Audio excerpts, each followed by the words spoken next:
Good, happy Wednesday morning. Is Wednesday, July 20th, 2022. I'm Riley King, and welcome to this morning news update right here on the Riley King Radio Network. Let's get started with this Wednesday morning news update right now. First up, police, ex-boyfriend of woman last seen alive in Hudson, shot, killed in Brattleboro, Vermont. Let's take a listen to that video from WMUR News 9.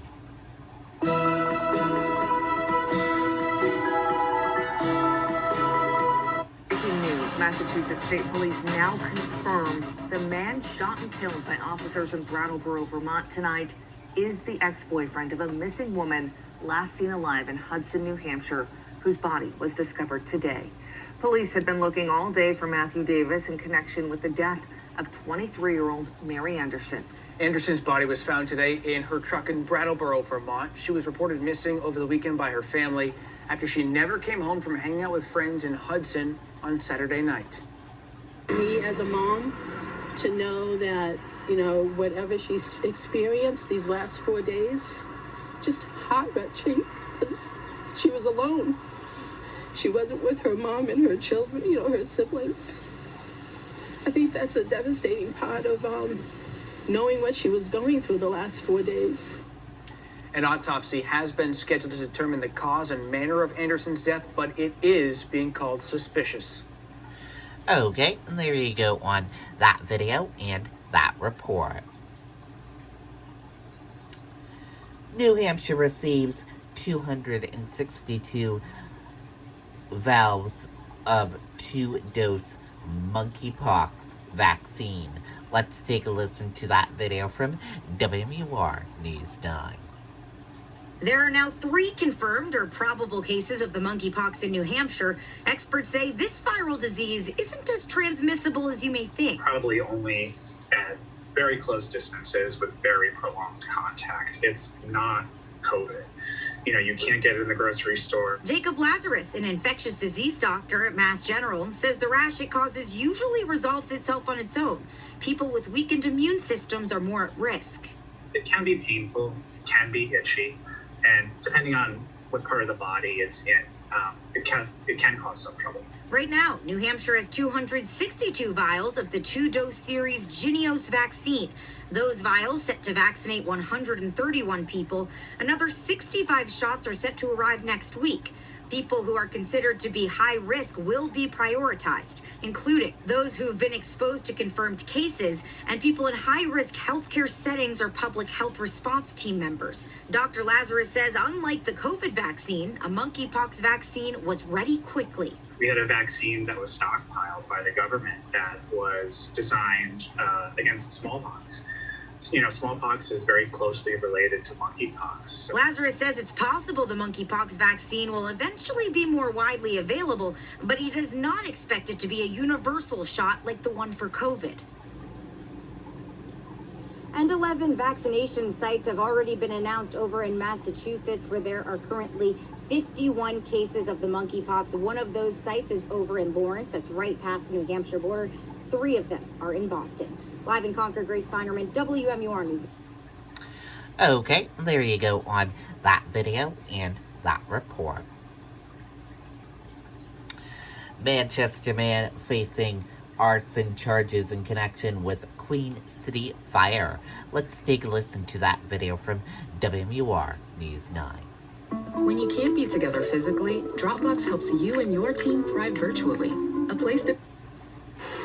This was the scene on July 10th as a raging fire ripped through 361 Hebe Street on Manchester's west side.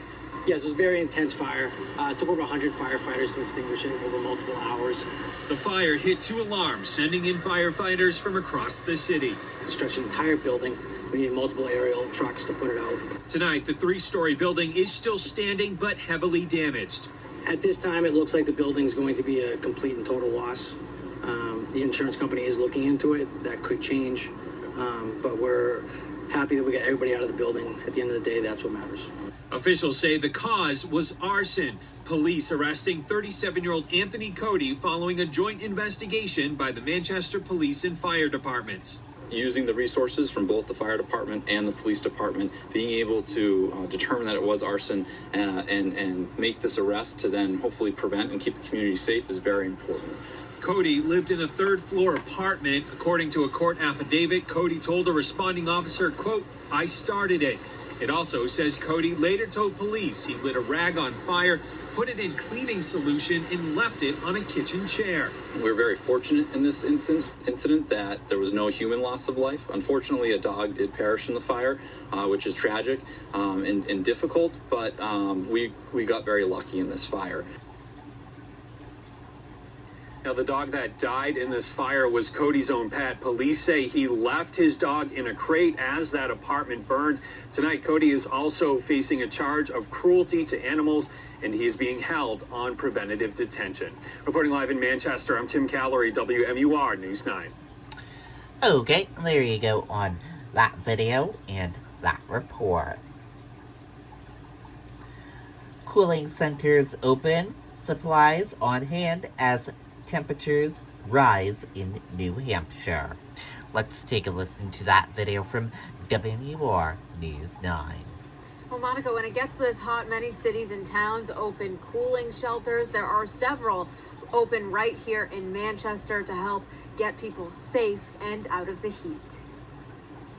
It's a big concern because it's been cooler temperatures, so nobody's really acclimated to the weather yet. That puts you at higher risk of heat exhaustion. Mother Nature turning up the heat and New Hampshire organizations jumping into action. Nurse practitioner Catherine Fogg with Healthcare for the Homeless says her team has supplies and staff on hand to help those in need. Handing out extra water and making sure everybody is safe and checking them for signs of heat exhaustion or heat stroke. Our outreach team is really good at knowing where a lot of our homeless population may be during the day, and so they go in to make rounds in those areas. Jennifer Harper, director for the State Homeland Security and Emergency Management, says common sense is key. Whether it's the heat or the snow or anything in between, take action before the heat emergency. Drink lots of fluids. Water is best. Wearing light clothing, spending limited time outside, and checking on your neighbors can go a long way. Do that extra double take that extra moment. It could save a child's life, an elderly person's life, or even your pet's life. Now, the Department of Health and Human Services works closely with emergency management to keep that list of cooling centers up to date, so when people call 211, that information is readily available. Live in Manchester tonight, Marissa Tansino, WMUR News 9. Okay, and there you go on that video and that report. New Hampshire Department of Corrections holds graduation ceremonies. Let's take a listen to that video from WMUR News 9. The New Hampshire Department of Corrections holding 3 high school graduation ceremonies for residents earning their diplomas while incarcerated. Friends and family were each able to attend the ceremonies, which included speeches from the graduates about their individual struggles and their journeys. This program is part of the Division of Rehabilitative Services, and the graduates can now go on to start taking college-level courses. Okay, and there you go on that video and that report. That does it for the morning news update right here on the Riley King Radio Network. Thank you for tuning in and listening. Have a good day, everyone, and goodbye.